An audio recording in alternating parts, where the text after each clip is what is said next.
Casemiro en modo MVP. Aviso para navegantes. Arrancamos.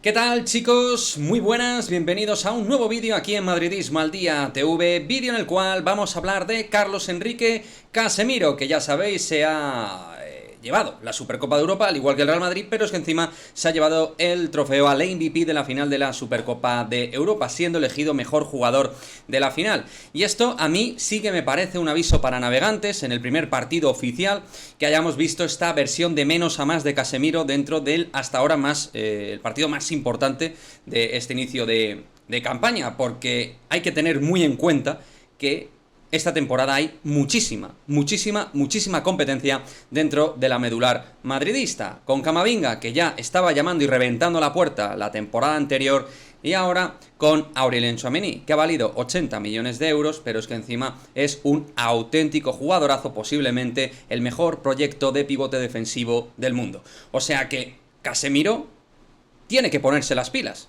La CMK tiene que ponerse las pilas. Y la verdad es que en la primera batalla han respondido bien, pero sobre todo lo que digo, Casemiro, que fue el mejor del centro del campo, terminando de menos a más, en un partido donde no empezó del todo lúcido, al igual que por ejemplo Luka Modric, pero que poco a poco se fue conectando al partido y fue un auténtico Valladar, líder defensivo en su mejor faceta, pero es que encima en ataque también aportando cosas, incluso al margen de la asistencia que le dio en el primer gol a David Alaba en esa jugada de estrategia, luego pudo marcar con un zurdazo un auténtico golazo. Para mí, Casemiro es un jugador, siempre lo he dicho, que a día de hoy sigue teniendo muchísima vida útil. Es un jugador mega competitivo, con experiencia, titular con la selección de Brasil, uno de los jugadores con mejor índice de robos de balones por minuto de Europa, y un jugador que hace la vida sencilla a sus compañeros porque es un tío que siempre da la cara, tiene muchísimo carácter y en los sobreesfuerzos siempre está ahí. Por supuesto me vais a decir, ¿con balón Casemiro es un jugador limitado?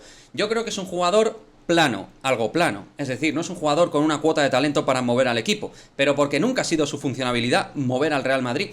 Eso siempre, incluso lo pudimos ver en la Supercopa, se encargan Kroos y Modric, que son anclas de salida de balón. Él, de hecho, muchas veces se adelanta posicionalmente para dar la responsabilidad a los que más saben de eso, que son Modric y Kroos.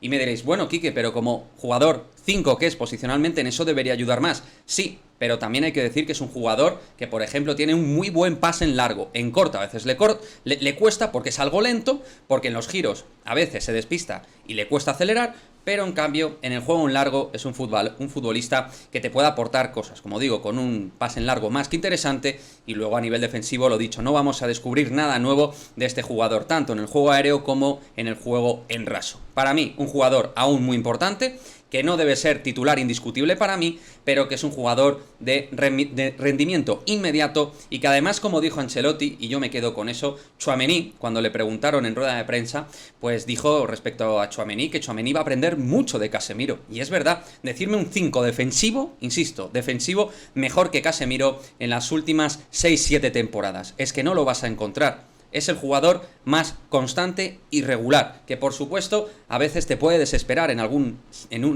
clic de salida de balón, en algún momento donde pides que tenga un poquito más de nivel técnico, un poquito más de velocidad. Técnicamente es un buen futbolista, para mí un muy buen futbolista, pero como digo, lento. Es un jugador tanque dentro del centro del campo, y eso pues tiene también sus defectos. Nunca ha sido un jugador rápido, pero bueno, tiene todavía 30 años y sigue siendo jugador valor Real Madrid. Para mí no hay ningún tipo de duda, físicamente se cuida muchísimo, está en un momento de plenitud física, y simple y llanamente, lo que hay que dejarle es competir, ser un jugador que dé rendimiento al Real Madrid, y de eso no hay duda. Casemiro todavía tiene pues ancho de banda para poder ser jugador del Real Madrid. Para mí tiene 2 o 3 años al más alto nivel, si se sigue cuidando así, si sigue siendo un jugador que en las grandes citas da ese paso al frente, como pudimos ver en la final de la Champions. Para mí no hay duda de que es un jugador tremendamente importante. Y diréis algunos, importante sí, titular indiscutible no, os lo compro, para mí no debe ser titular indiscutible. Debe ser un jugador que en algún momento, cuando baje rendimiento Tchouaméni, le dejen crecer, porque va a ser dominador absoluto en esa posición. O incluso el propio Camavinga, que es un jugador multitarea y que te puede jugar en cualquier posición del centro del campo, como ya demostró el año pasado. Por supuesto, a los dos franceses hay que dejarles que den ese paso, pero confianza absoluta en Carlos Enrique Casemiro, que es un jugador que todavía tiene mucho que ofrecer al Real Madrid.